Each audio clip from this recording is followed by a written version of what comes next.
kutoka milimani, Bungani hadi pwani, ELOG inasimama kwa sauti huru.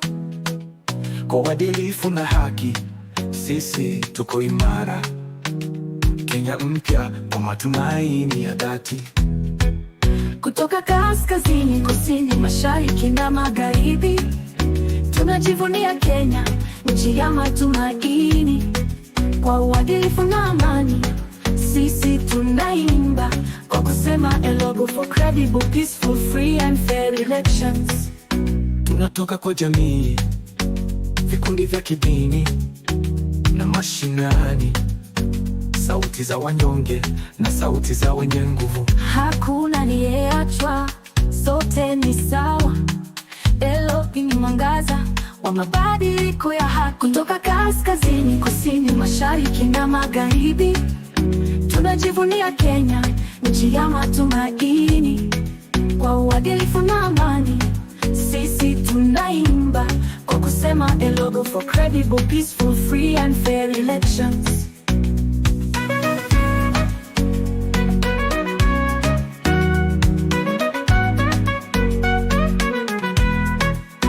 Hello, and welcome to this special edition of Darubini ya Uchaguzi series. I am your host, Karen Wambui, and today we'll be talking about something crucial as we head towards the 2027 election: political party democracy. And the title of today's episode is political party democracy at risk? And to help unpack all this, I am joined by a development practitioner and a strong voice on political reforms in Kenya.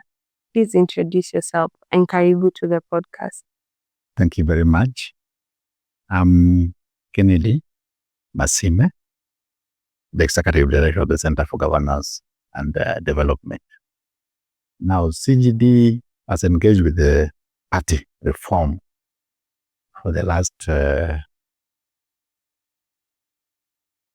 think I would say 20 years. We pioneered work on the Political Parties Act. You remember, we were coming from a single party. Yes. The history of a single party era, where parties were registered along with the Football Club, Dog Owners Association, mineral, clubs, etc. So they were not that important because we had one dominant party called KANU, Baba na Mama. So when multi-party politics was reintroduced in 1992, there was no law regulating political parties. The Registrar of Societies was the regulator of political parties, and they used to get manipulated by the ruling party to mess up. But that's how we found Ford Asili, Port Kenya, and those fraudulets. Rather than manipulating the registrations that you have so many parties that were not attached to the ruling party. So we started working on getting a law that regulates political parties. That itself took about 12 years. Wow. Yeah. Okay. I remember when we started working and when it was first of all introduced in the parliament. By that time we were working position then. So we had Muskari Kombo, Kiravito Murungi. We had a committee where they were co-chairs that was working on the bill. Yes. Back then we called it Political Party Fund Bill because we felt that KANU, as I said, was Baba na Mama. There was no distinction between KANU and the state. KANU owned KICC, you remember? So they had a wrong money, and then the person was struggling. Pre-2001, there was even no, the monies you see the members of parliament were not there. So they were really struggling. We had a situation where people, and I saw it personally, there was a time I was doing a research in parliament. When Biwott got into parliament, Nicholas Biwott, the minister, Yes. MPs would literally line up to get handout. to go to their constituencies and everything. And they will come, they used to use the office of the deputy speaker. There's some, the fellow was called like Kiruso or something. They will come and, just take people one by one. And that is no dignity because they were financially delayed. That was before they, and it's going to say that it's CGD that work on the Parliamentary Commission Act. Remember, that allowed the Parliament now to have its own secretariat, have its own budget. Before that, they were paid from State House, and they were really doing badly. After CGD worked on that particular act for several years, it got to a point where for the first time, even the KANU members of Parliament defied the president. They were called to Twitter. They said, no, we must have our autonomous, administration. And that's how now Parliament was able to now facilitate its own committees and facilitate its own work, have an independent budget and everything. That was very important. So work on parties has taken a long time. We had the Political Parties Act in 2007. That's when it was passed. But then they deferred the implementation of the act to 2008. And then now, when the new constitution came in 2010, then we had now to align it to the constitution. So then that's why now we have Political Parties Act 2011. Then parallel to this, I remember we were working on the Political Parties Fund Act. The idea of regulating campaign and political financing. You also engaged with it for a long time. In 2007, I think we pioneered monitoring political parties campaign financing, and the report is there. It was quite explosive. We noticed that things like even bank robberies hiked to that time. Corporate organizations finance political parties. That's why sometimes you see, even in terms of policies. Remember in 2007, all of a sudden, Kenya being our British heritage. Government vehicles were Land Rover, Mercedes-Benz. The premises had not taken form. Then we just hear that there is what you call it, cost-cutting measure and everything, and that now from now on, the Volkswagen Passat is the smart government vehicle.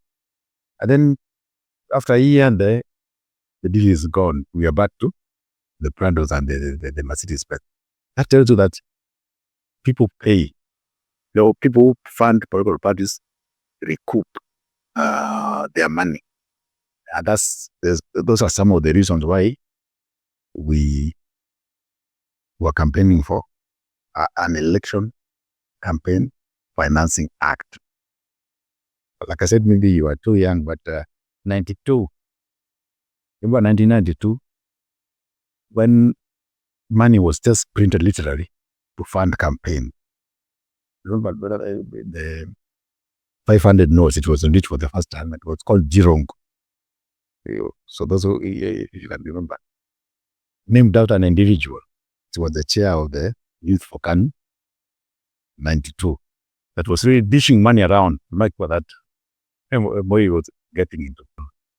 So in a nutshell, CGD has really worked on this issue so much so that I also took an interest. But what intrigued me was that the more you do, the worse the parties become. Sometimes, when you are just around, you might even assume this is the normal way of life. Now, as chair of ELOG, I think in 2011, I led a delegation to Ghana. And we were being hosted by the Center for Democratic Governance, CGD Ghana. CGD Ghana is the one that's hosting something like ELOG. It's called CODEO, Coalition of Democratic Election Observers. And I was shocked. In their boardroom, we had charts that shows the way parties have participated in elections since 92, just like Kenya. And you could see that it's only two parties. Though they started many of them, but only two parties consistently that are performing in elections. So they have a ruling party and an opposition party. And the strength, party strength between them is between 45, it's really between 45 and 55. And they do 10, they do 4 years there. So 8 years. So you do 2 terms, then the other one starts over perfectly. Even in terms of the presidential candidates and their deputies. It's the same individuals. Once you form a pair, they can even fail twice and succeed the next. Then you come here, since Moi was, so around that, let's say Ken was defeated and Moi retired. There's no single president that has used the same party to defend their seats in the second term.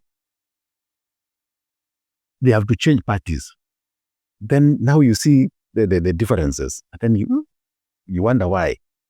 So even I took an intellectual interest on that phenomenon, and I've conducted a lot of research to just explain why parties institutionalize differently, why we have two solid parties with ideology and institutional structures to the ground, and they don't what they call it, disappear even if they lose election.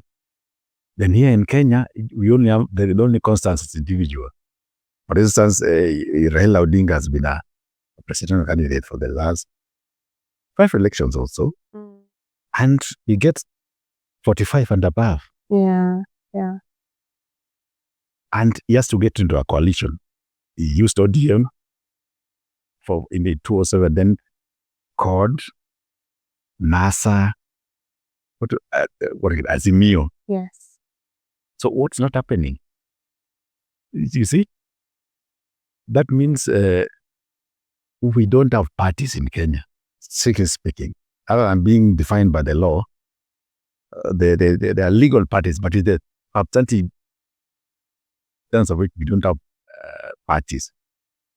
Because they keep on changing. True. So to set context on why I feel like this conversation is very important and why we should be having it ahead of the 2027 election that is happening, we know that our political party institutions are becoming stronger. And now we are at a point where political parties dictate the kind of leaders that we have. So are we watching them weaken on the inside, and how much power do members really have? Because at the end of the day, we know that members also contribute towards the formation of political parties. Without members,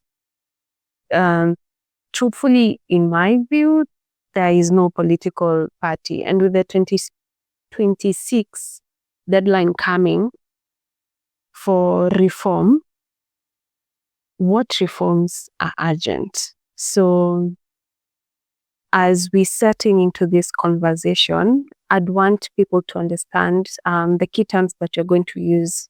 What is the definition of political party reform, and what are multi-party democracy? Before I forget, you say that our political party institutions are becoming strong. I don't agree with that. Institution, the way you define a strong institution in terms of coherence, structures, we don't have those. So what we have are strong individuals. So much so that in Kenya, we have coalitions, we have parties, but they're all the same. And this has to do with the history. When we were fighting for independence, and the colonial tactics of divide and rule. So they limited party organization at a very critical stage, formative stage of our democracy, to district level. So even KANU, KADU, they were just aggregations of individuals from particular districts. Unfortunately, those districts coincide with the ethnic group. You get it. So now you can say Azimio is a coalition, UDA is a party. No, they're the same. The structure is the same. The building ingredients are the same. It's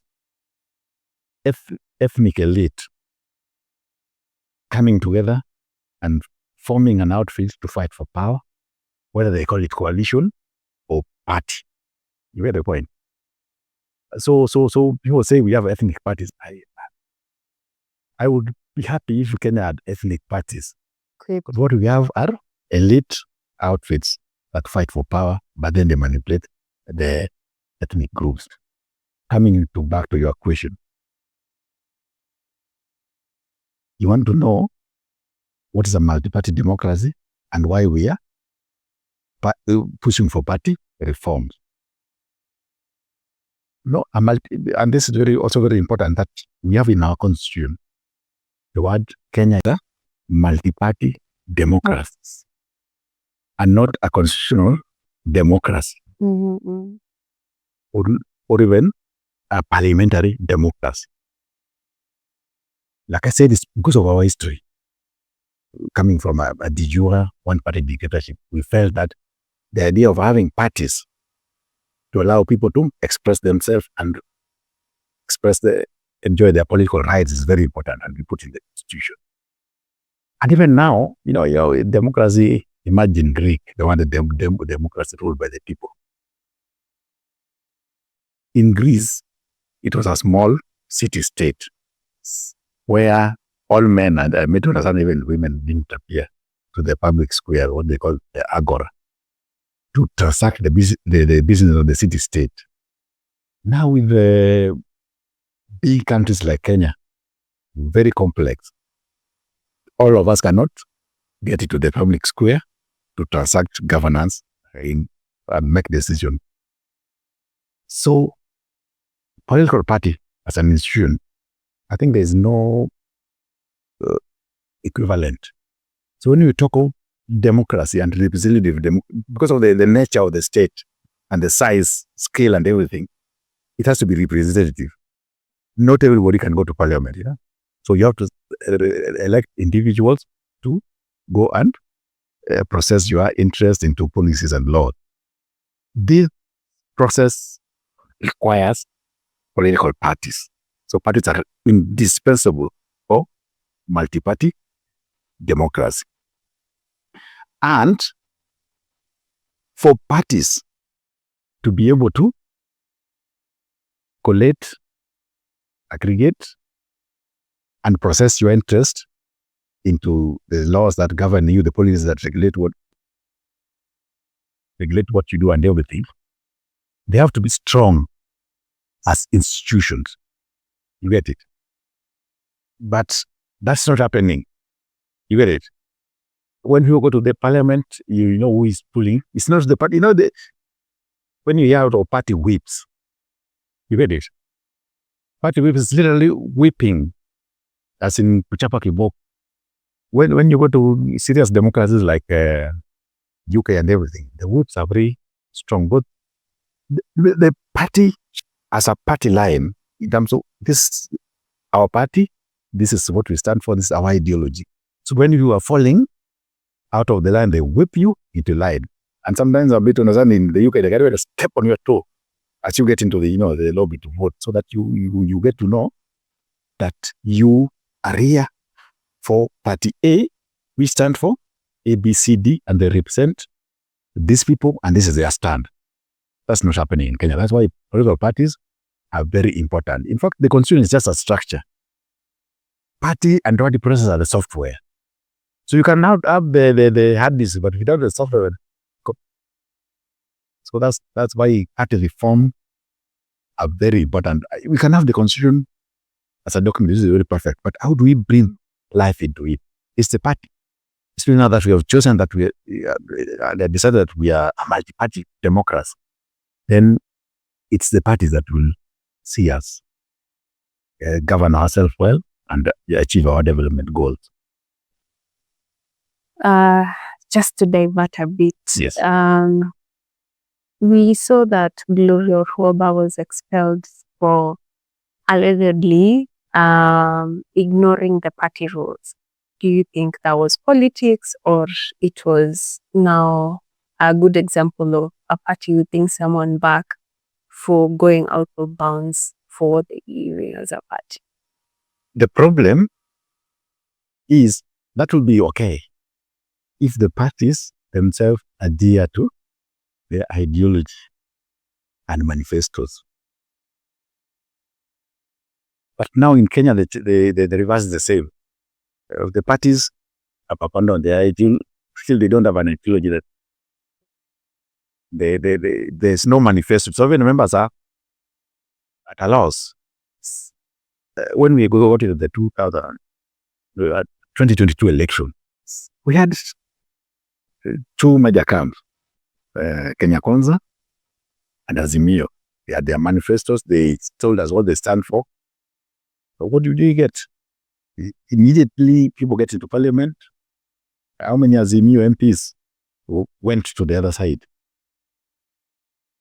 And now the big shift, the head of Azimio is now into that arrangement with it. So as a party member, what do? You follow the leader, or you follow the manifesto, or you follow the... It's confusing. So it's very difficult. I mean, under those circumstances, you cannot blame an individual. Or sometimes they get confused.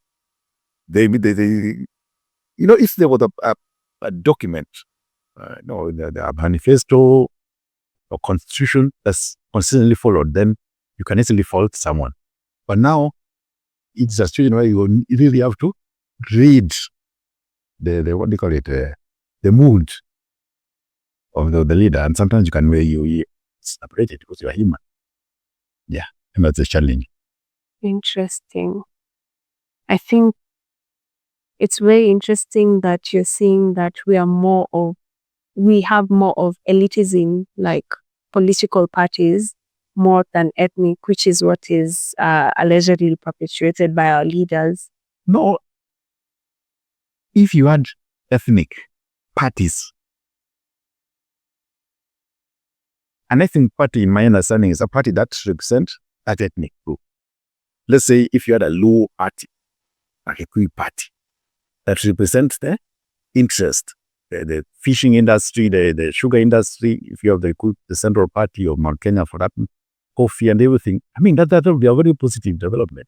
Actually, that will be an important process towards consolidating our democracy.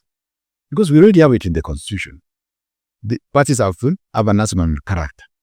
For you to be president, you have to have 50% plus one.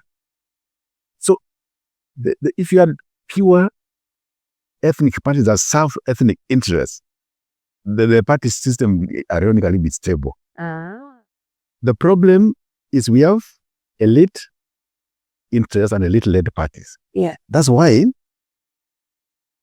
if you were to use the crude Kenyan language, the Kikuyu party or the Luo party or the Kalenjin party for that matter, can change. Because people don't change. Our interests don't change. They are permanent. If you want to serve the coffee farmers and tea farmers, that does not change over the year. What changes is that personal interest. So we would be having this shift and turns, coalitions, divorces and everything. This is both it's being created by David Odds, people's interests. People's interests are permanent. They don't change. I think that's really interesting. So now this informs our next question. Is political party democracy at risk? Is that a valid statement to make? The word risk, this is what I have a problem with. Because nothing really significant has changed. It's been very consistent. So maybe the word risk is what I would have a problem with. But we have a problem. As in, the way we conceptualize our republic, especially the 2010 constitution and the multi-party democratic system that we expected is not working. Actually, it's a complete failure. I don't know what, even if that's what you meant by the risk, but I don't know. Not catching it. At risk, when I say at risk, then does that mean that our political parties are becoming less and less democratic? Even before we get to democratic, institutionalized. Yeah. And institutions has to develop. Yeah. I think if you establish a university, you want to see it grow as they call it Center for Intellectual Excellence as years go. Even parties, when you form a party, you want to see it develop, being coherent, having a stable ideology, having a stable constituency in terms of voter base. You get the point? That's how you institutionalize a party, so it become an institution. But in our case, it's not. You can have a party being a governing party today, like it happened with the PMU. The next election, it's hardly have an MP. Ken was referred to as a dominant party by Wanamama. Yeah. By the 202 was silver. By 207, I think they had less than 10, 3 MPs. That's not an institution. You get the point.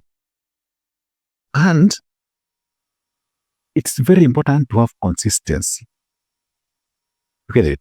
Yes. In terms of parties. One, and that's why our politics is structured. You don't even have a ruling party. The last ruling party we had was KANU. No, KANU.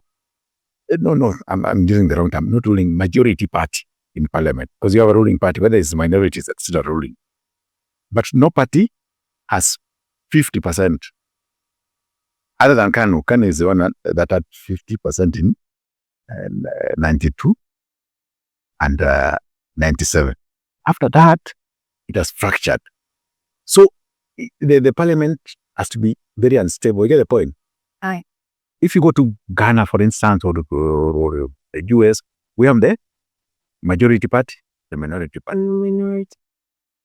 Here, we all of them are minority party. Good point. Yeah, you don't know which one will be the first. Yeah, so that alone brings instability in governance. But then, no parties are elected either because of, in terms of prospectively, in the sense that they have promised a few things in their manifesto and campaign that they are going to deliver, or because of what they did in the past, retrospectively. So when Kenyans go to vote, what do they vote? How do they vote? When the ruling party has disappeared, you get my point? No. So you are either elected because of the promise you're making and the people trust that you're going to deliver, or the past record. But even now, I suspect it process happened consistently since 2002. By the time we get to the next election, there will be no UDA. So how do you vote? The voting is a report card. You get the point. So that's why we will keep on following. So who are you assessing? There will be new faces, new structures, new outfits. So there's no continuity in terms of governance. Look at even the way we govern Kenya.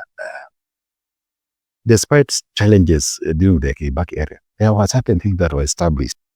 The National Economic Council, the Youth Fund, you get it.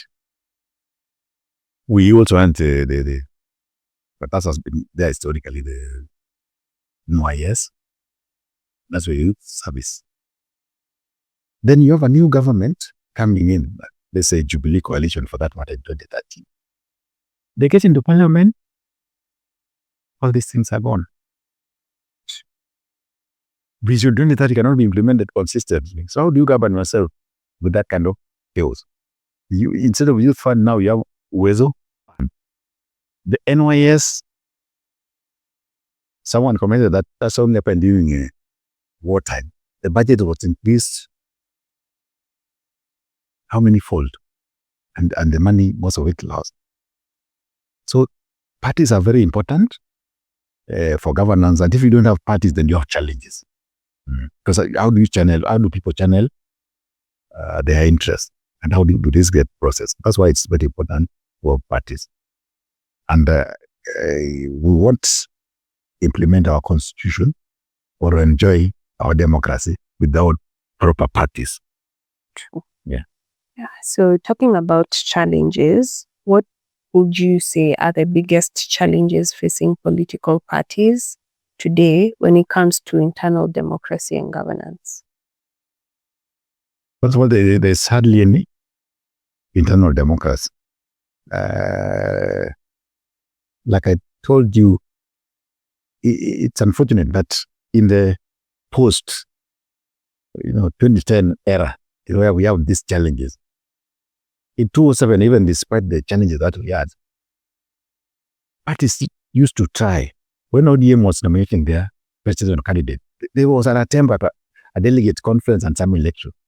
After that, when Moi retired as party chairman, there was a fierce contest for that seat between Uhuru Kenyatta and the late Nicholas. I remember IEB was monitoring that thing, and it was a very serious contest that went late into the night. In Ghana, when they do their party elections, it also goes late into that. It's a serious thing. In fact, for them, they like, if a party is not in power, the presidential candidate will be known 2 years into the election. If it is in power, maybe they can reduce it to 1 year into the election.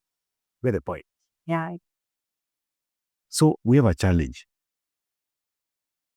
Interesting. So do you think most of these issues are more of structural, or is it more about leadership and political will? It's far much more complex. First of all, we have agreed that the parties are not there. There's no internal democracy. Yes. So it has to do with the fact that they are elite driven. So in Kenya, we have they call themselves patrons. I think in most parties, they call them patrons. They are party founders, patrons, party leader. Those are the people that party revolve around. Have you heard of a secretary general of a party now in Kenya that has been elected by the delegates? No. They are appointees. Okay. They write to them. Actually, it was very embarrassing. I don't know whether you witnessed the Jubilee. Yeah, it was Jubilee party conference. That's what they were supposed to get to the election. The chairman of the party was giving an address. And of course, I'm a Democrat. And it was like, Your Excellency, I'm really grateful. I was not sure you're going to reappoint me. The chairman of a party, ruling party. You've seen what happened in South Africa. Yes. You could be the president, but if the party feels you are out of the line, they recall you. That's what a parties will do. It's a multi-party democracy. It's the parties that form government. It's the manifesto of the parties that's being implemented, not the presidential edicts. You get the point. So the parties are weak, and it has to do with a number of things. Some of it is historical. Some of it has evolved out of the artist's history too. Like, for instance, the idea of funding. Yes. We have it in the law that the exchequer should fund parties to the point of 0.3% of the budget. By the size of our budget, that will come to 3 billion. To getting to 3 billion. That law has not been effected. I think if they have gone far, it's about 30%. So that means these parties are dependent on individuals. Why would someone fund a party, the so-called party leaders, patron, and then expect to be voted out? So, and who is giving this money. And that's why you will see, women, youth are the majority of the population.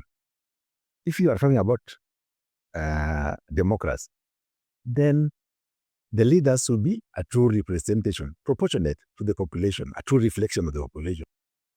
Why do you have less women in elective position or youth for that matter? That means it's money. People with money have better leverage than people who don't have money. So you can't have internal democracy under those circumstances. And then the parties are now just hollowed from inside and made weak. They're not structures of parties. You get it? So the parties are very weak. And some of if you want to specific, they're weak in structure, lack ideology. What do you call it? Not membership based. If they have and that to do with a lot of work from the registrar and that's they call members of the party. Who are the members of the party? If you go out there, if there are cards, the sitting allowance, standing allowance, I would love cards for all those parties. Though now they have an IT system where you can register, and before they used to steal people's credentials or details and put them as their members until it was rectified. But how you get to know that these parties have no members is when it comes to the nominations. So that's an internal party democratic thing. When you have a party nomination, it's a party nomination. So you can't have the electorate. Normally there's a technical term they use electorate. Those are the members of the parties that elect party officials. But you've seen what they do. Party nominations for members of parliament and these other things is like a universal election. Everybody votes. You get the point?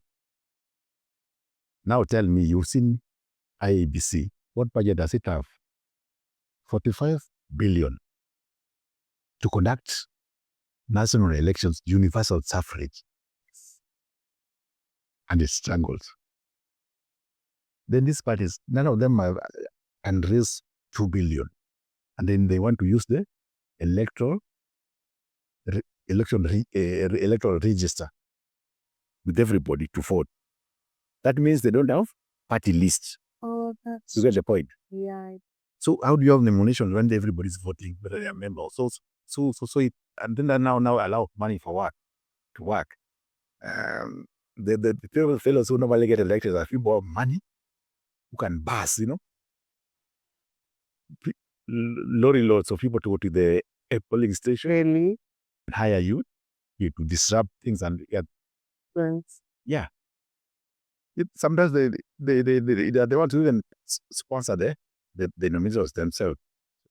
If you're a woman who doesn't have the means, or even if you have the money, you have your projects, right? You don't think you should throw it out. How will you get elected? You get the point. So there will be no internal democracy at that such a regime. Our parties are in a very bad shape.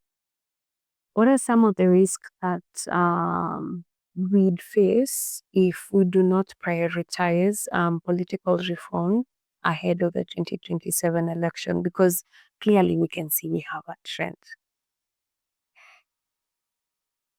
I try to look at it as from a long-term perspective. So the 2027 election is just an event, the calendar of our democracy. So I think it would be futile to just look at 2027 in view of all the problems and the challenges that we have highlighted. The party problem is big. There are things that you can fix for 2027. For instance, tighten the registration and the dissolution of parties. Because like now you will see them emerging. I think the last baby on the block was the DCP.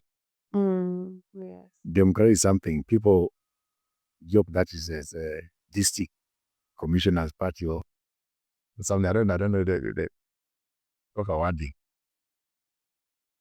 Anybody who is in politics will have to have their parties, even if they don't have it formally somewhere, because they don't even trust the parties structures to hold what they call it free and fair election. Accountable.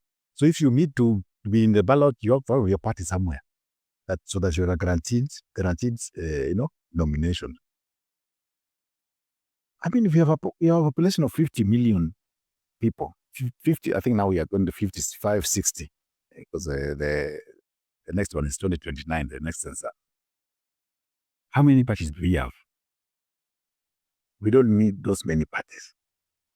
We need a few of them, and some of us will find space there. Now, if it's just too easy to register parties, then everybody want to register their home, then it doesn't make sense. Yeah, It does. so that should be regulated. We should also change with the time. This idea of requiring parties to have offices in, I don't know what percentage of the counties, physical offices, is not reasonable. Now we are getting into the AI era. We can now virtual offices. Some of these elections that require busing of people, spending money on boxes and everything, if you want the youth to participate, we should have virtual participation so that you involve people. If you can trust our money with M-Pesa, why not trust our ID? You get the point. So those can be fixed. The campaign financing act that's already in place. The only challenge with it is that it's not very context sensitive, but those can be worked on. Those are things that you can fix for the next election. But there are certain fundamental issues that can be fixed for the next election, but should be thought over in the long run. For instance, the kind of parties we have, there are certain things you cannot change because of history. The way we were structured by the British and everything. That's not normally when things occur, you establish patterns that it's very expensive to change. So sometimes you cannot even blame individual politicians. If I'm a politician and I'm really serious about getting to power, and I form a party, I know what to do. I ride on structures that have been developed over time, and that's ethnic mobilization. Because I know if I don't do that, then I'm not going to be taken seriously. For instance, now you see in our contest some names like James, it's called James Maraga, the former CJ, Okia Omtata. Okia Omtata, yes. There's some reverend. There's a priest. He was a presidential candidate. Oh. What? No, not Maure. Blind guy. Kigamti. Yes, the singer. Yeah, so these guys could be charismatic. Someone like Maraga can make a very good president. But one, because of the kind of parties we have, we cannot have an Obama in Kenya, for instance. Because the kind of party we have, those parties have their owners. You cannot just come and be programmed by one of them. Two, assuming you are even lucky to get to power without a party, and an ethnic party for that matter, how will you govern? Oh wow, I didn't think of it. You get the point? Yes. That's why some of these things are being done. So you have to have your ethnic party and be ready to do the deals, engage and dump. That's the only way you can survive. So even you might have your opinion about President William Ruto, but you have to survive politically. And some of the things they do have to do with what is happening in our context, which has a long history. You get the point? Yeah. So you can put whatever you want in the law, but this practice will remain the same. So you will not be so excited about changing the law. It won't fix anything. So how do we address that kind of incentive framework that we already have? So some of these things can be changed by bigger changes. For instance, let's just acknowledge, that's why I was saying, the moment that we love ethnic parties in Kenya, for me, I will be happy. Because that will be, we are progressing. The next thing is for these parties to coalesce with like-minded ethnic parties which address similar interests. And then before long, you'll have 2 or 3 parties because you cannot capture power on your own. For this to happen, I think we need to change our system of government. And this requires constitutional change. For instance, getting into a parliamentary system of government. Because this is the system that can allow the kind of parties that we have to transact business within parliament. For instance, if you had a parliamentary system, it's okay. I mean, if the former deputy president representing Central and the president fell out, if it was a parliamentary system, then they just say, okay, you are no longer the ruling party. Can the next person who has the majority as a now step in or find partners and then give us who as the most partner? I believe a parliamentary system, in what they call technically constitutional democracy, where you represent ethnic interests. Let's just be blunt about it. And then transact it in parliament as appropriate. And then put the safeguard for the minorities, those who cannot, rule because of their numbers. That's very important. Then, the other thing that we need to do is the electoral system. You see, we are stuck with the women representation. It's not two-third parity, gender parity. It has not happened within the system we have. Because we have a, what do you call it, a first past the post rule. You add that to money and ethnic interests, you assure less and less women will get elected. So what do? Let's go for a mixed member proportional representation system. That's also, I feel, would require a constitutional amendment. So some problems with the parties need long-term amendments which are constitutional. Then you can do all this, but still not address it. Because at the end of the day, it's the people. Yeah. So how do we empower our people? I'm talking now civic education.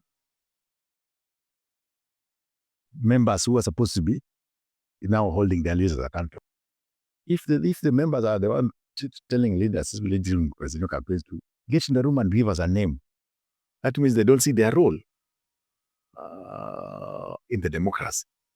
So we need to conduct massive civic. Actually, for me, it's almost a crime that we had a whole constitution, new constitution. Thing has been better in Kenya without a civic education, massive civic education program. Societies have to be restructured if you believe in what you want. The US, for it to be a democracy, they have to do public education.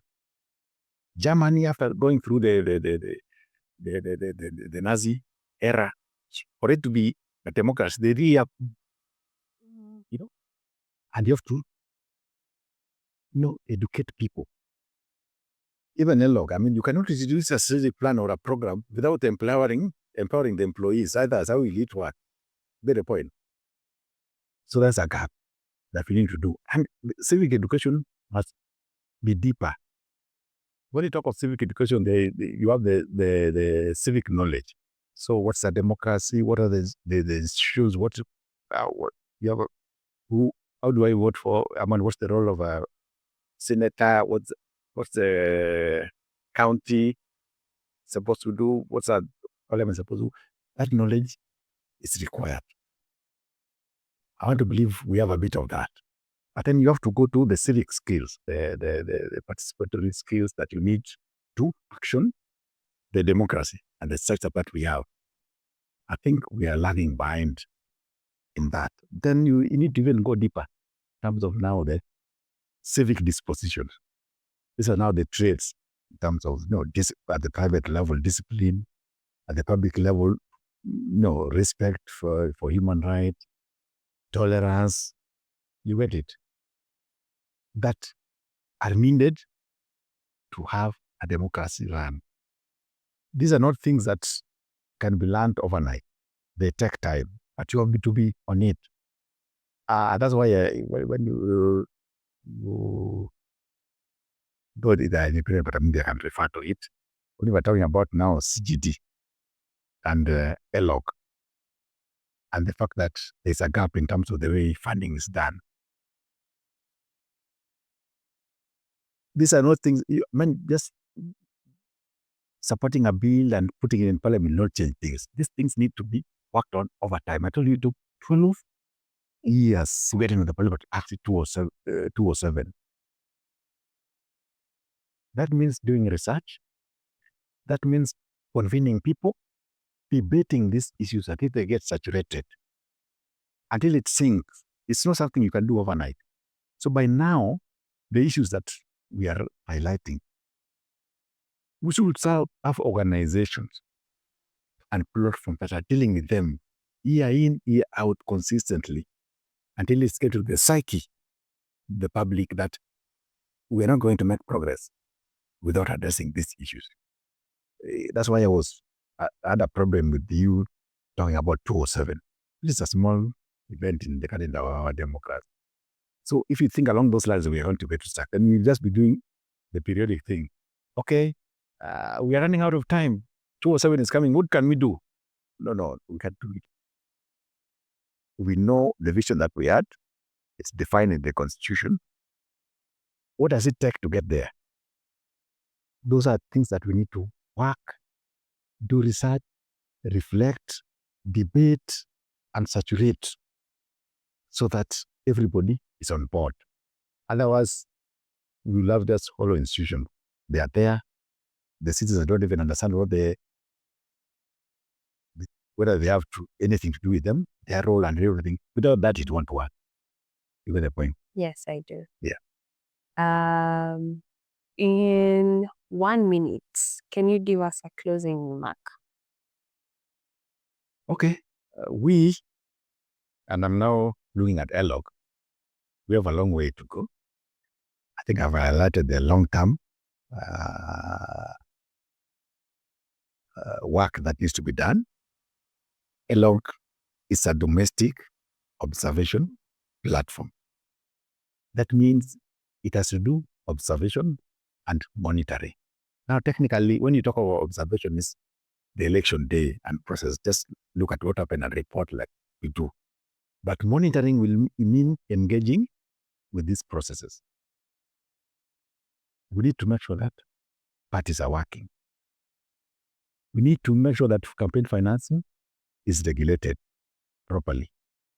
We have 2010, 2013, 2017, those are about 4 reports highlighting more or less the same issues. So we can't just wait for 2027 to again record the same. In between, let's push for some of these issues to be implemented.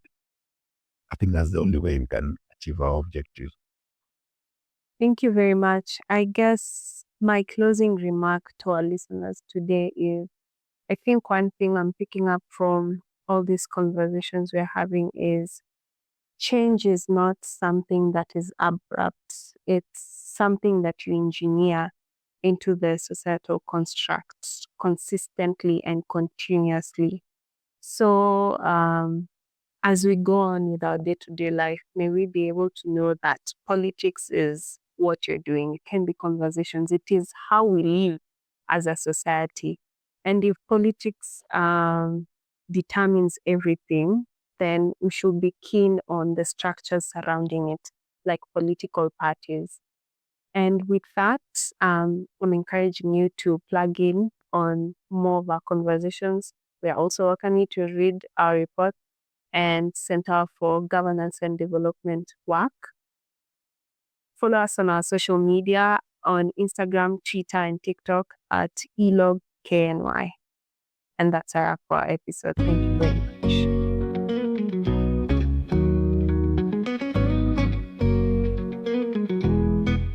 Kutoka milimani, Bungani hadi pwani, ELOG inasimama kwa sauti huru. Kwa uadilifu na haki, sisi tuko imara. Kenya mpya kwa matumaini ya dhati. Kutoka kaskazini, kusini, mashariki na magharibi, tunajivunia Kenya, nchi ya matumaini. Kwa uadilifu na amani, sisi tunaimba kwa kusema ELOG for credible, peaceful, free and fair elections. Tunatoka kwa jamii